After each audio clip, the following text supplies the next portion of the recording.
নমস্কার বন্ধুরা, আমার এই ভিডিওতে আপনাদের স্বাগত জানাই।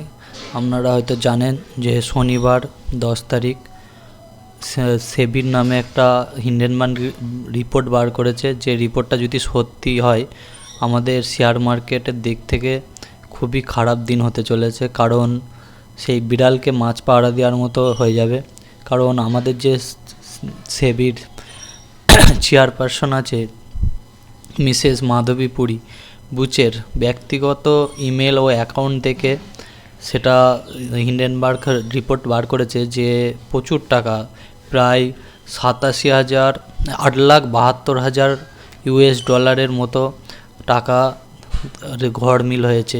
যেটা এর আগে আদানির যে রিপোর্ট বার করেছিল 18 মাস আগে, সেই রিপোর্টের আবার বার করেছে শনিবারে। চলুন রিপোর্টটা আমরা ডিটেলসে দেখে নিই কী বলেছে সেবির নামে। এটা দুর্ভাগ্যজনক যে হিন্ডেনবার্গ রিসার্চ, যার বিরুদ্ধে সেবির ইনফরমেট ব্যবস্থা নিয়েছে, একটি কারণ দর্শনের নোটিশ জারি করেছে তার প্রতিক্রিয়া হিসাবে, এবং চরিত্রের হত্যার চেষ্টা বেছে নিয়েছে তার বিবৃতিতে বলেছে। তার মানে সেবির যে হিন্ডেনবার্গকে রিসার্চ করতে পাঠিয়েছিল, মানে রিসার্চ করেছিল সেটার বিরুদ্ধে যে নোটিশ পাঠিয়েছিল, সেটার জবাবে হিন্ডেনবার্গ এমন কিছু বলেছে যেটা সেবির পক্ষে খুবই খতরনাক হয়ে দাঁড়াতে পারে। কারণ সেবির যে চেয়ারপারসন আছে মাধবী পুরী বুচের ব্যক্তিগত ইমেল আর ব্যাঙ্ক ডিটেলস দেখে প্রচুর টাকার ঘরমিল পেয়েছে। চলুন পুরোটা দেখে নিই।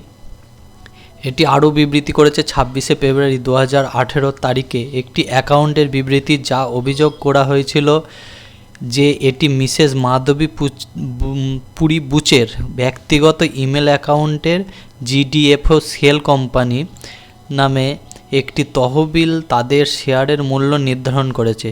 গ্লোবাল ডাইনামিক ফান্ড লিমিটেড জিডিওএফের আইএফএল গ্লোবালের দ্বারা পরিচালিত প্রায় 8,72,000 ইউএস ডলারেরও বেশি এই গড়মিল।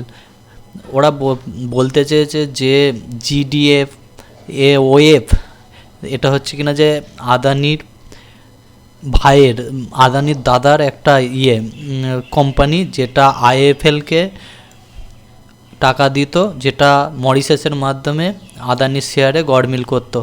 তা আপনারা বুঝতেই পারছেন কত বড় ঘোটালা, প্রায় 8,72,000 ইউএস ডলার। এটা সোজা টাকা নয়, অনেকটা পরিমাণ টাকা। যাই হোক, চলুন পরেরগুলো দেখে নিই। একদিন আগে অভিযুক্ত ব্যক্তিদের ইমেলে অ্যাকাউন্ট থেকে আইআইএফএলকে লিখেছে যে ধবল বুচি তাদের জিডিওই থেকে 100% রিডিম করতে চান। মানে 2018-তে এই নিজের ব্যক্তিগত ইমেল থেকে ইমেল পাঠিয়েছে যে ওই যে কোম্পানির নামে ওদের যে শেয়ার আছে সেটা 100% রিডিম করতে চায়। সেই হিন্ডেনবার্গ সেটা প্রকাশ করেছে।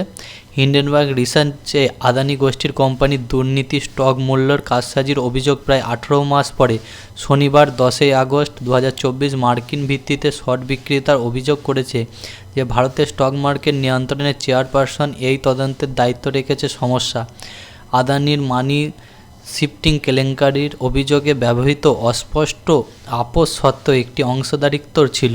তার মানে বলতে চেয়েছে আদানির সঙ্গে আমাদের যে সেবির চেয়ারপারসন আছে ওনার কোনো আর্থিক লেনদেন হয়েছে, যাতে সেবির যে চেয়ারপারসন উনি এই কেসটা নিয়ে বেশি কিছু নাড়াঘাটা না করে।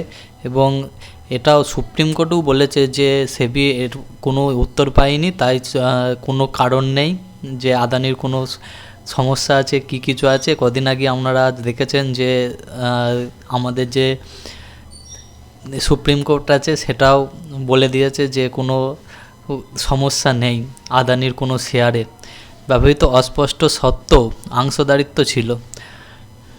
একজন নথির উদ্ধৃতি দিয়ে হিন্ডেনবার্গ রিসার্চ অভিযোগ করেছে security exchange board of India chairperson Madhabi Puri বুচি এবং তার স্বামী ধবল বুচির জটিল কাঠামোর মাধ্যমে আফসোসের বারমুডা ও মরিশাসের ফান্ডের আংশিক দারিদ্র করেছে। 2017 সালে সম্পূর্ণ সেবির সদস্য হিসাবে নিয়োগ কয়েক সপ্তাহ আগে ধবল বুচি মরিশাস তহবিলের প্রশাসকের কাছ থেকে অ্যাকাউন্টগুলির পরিচালনার জন্য অনুমতি একমাত্র ব্যক্তি চিঠি লিখেছেন, হিন্ডেনবার্গ অভিযোগ করেছে। তার মানে যখন 2017 সালে সেবির দায়িত্ব আসার আগে কয়েক সপ্তাহ আগে যে মরিশাসে যে অ্যাকাউন্টের দায়িত্ব ছিল সেটা দুটো হয় না একভাবে, সেটাই হিন্ডেনবার্গ বলতে চেয়েছে এখানে। চলুন পরেরগুলো দেখে নিই। সে যাই হোক, এটা খুবই খারাপ দিক আমাদের দিক থেকে। এই লিঙ্কগুলোর বাইরে গিয়ে অভিযোগ করেছে যে আপনারা বুঝতেই পারছেন যে এটা খুবই খারাপ হতে চলেছে সেবির জন্য। এই লিঙ্কগুলোর বাইরে গিয়েও হিন্ডেনবার্গ অভিযোগ করেছে যে প্রধান 100% অগ্রগতি ছিল আফসোসের সিঙ্গাপুর পরামর্শক সত্ত্বে 2013 সালে আর্গো পার্টনার্স নামে মার্চের 2022 পর্যন্ত তিনি হোল্ডিং স্ত্রীর কাছে স্থানান্তরিত করেছিল। মানে 2013 সালে এই কোম্পানিটি তৈরি করা হয়েছিল, 2022 সাল পর্যন্ত এই স্থানান্তরিত চলে। 2022 সাল পর্যন্ত তিনি এই ধবল বুচি তিনি এই কোম্পানির সিও ছিলেন ধরতে গেলে। এর আগে কখনো রিয়েল অ্যাসেট পুঁজিবাদীদের কাছ থেকে করেনি। তাকে গ্লোবাল প্রাইভেট ইকুইটি কনফার্ম করে ব্ল্যাকস্টোনের সিনিয়র উপদেষ্টা হিসাবে নিয়োগ করেছে। যে আমাদের সেবির যে চেয়ারপারসন আছে ওনার স্বামী এখন ব্ল্যাকস্টোন নামে আমেরিকার একটা কোম্পানি, সেখানে চেয়ারপারসন হিসাবে নিযুক্ত আছে এবং তার আইপিও এসেছিলো কদিন আগে, আপনারা জানেন। সে আইপিও লিস্ট হয়েছে। হয়তো সেবি এখানে প্রচণ্ড মানে অনেক কোটি কোটি টাকার এখানে হয়েছে। চলুন সামনের রিপোর্টে আমরা দেখতে পাবো। হিন্ডেনবার্গ যুক্ত দিয়েছে, যদিও আইটির ভবিষ্যতের জন্য প্রিয় পণ্যের হিসাবে উল্লেখ করেছে, বিনিয়োগকারীদের তার কাছ থেকে দিকে ইতিবাচক দেখার জন্য অনুরোধ করেছিল। মিসেস মাধবী পুচির উল্লেখ করেছে বাদ লেনদেন ব্ল্যাকস্টোনের সম্পদ শ্রেণী লাভ করতে দাঁড়িয়েছে শর্ট বিক্রেতার অভিযোগ। বুঝতেই পারছেন কি হতে চলেছে। হিন্ডেনবার্গ আগেই একটি ভারতীয় সংস্থার পটাঙ্কিত করেছে যেখানে শ্রীমতী মাধবী পুচির 99% শেয়ার রয়েছে। 99% মানে একটা কোম্পানি 99% শেয়ার এখনও আমাদের যে সেবির চেয়ারপারসন আছে তার কাছেই আছে। 2022 সালে আর্থিক বছরের শেষে অ্যাডভাইজারি পরামর্শ 219 মিলিয়ন বাবা রাজস্ব তৈরি করেছে। ভাবা যায় 2022 সালে আর্থিক বছরের শেষের আগের এই কোম্পানি 219 মিলিয়ন, কত টাকা ধারণার বাইরে। তার বার্ষিক প্রতিবেদন অনুসারে হিন্ডেনবার্গ অভিযোগ করেছে মিস মাধবী বুচির পুরো সময়ের সদস্য হিসাবে পূর্বে প্রকাশ বেতনের 4 গুণ ছিল। তার মানে চেয়ারপারসন এতদিন যা মাইনে পেয়েছে সেবির চেয়ারপারসন তার 4 গুণ টাকা এখানে। এটা যদি সত্যি হয় আমাদের শেয়ার মার্কেটে ঝড় আসতে চলেছে। এবার দেখা যাক কি করে। উপসংহার যে এই লিঙ্কগুলোর দ্বন্দ্বে ক্যাপচার করার পরামর্শ দিয়ে সেবি বিশেষ একটি মূল্য সালিসি তৈরি করতে চলেছে। এবার সেবির কি রিপোর্ট দেয় সোমবারে আমাদের সেদিকেই নজর থাকবে। আপনারা খুব দেখে শুনে ট্রেড করবেন। বাজার প্রচণ্ড ভলিটিলির হতে পারে, কারণ বিড়ালকে মাছ পাড় দিতে হলে যা হয়ে থাকে সেটাই হয়তো হয়েছে। তা আপনারা খুব সাবধানে ট্রেড করবেন। অবশ্যই ভিডিওটি ভালো লাগলে চ্যানেলটিকে সাবস্ক্রাইব করবেন আর কমেন্ট করে জানাবেন যে আমাদের ভবিষ্যৎ কী হতে চলেছে।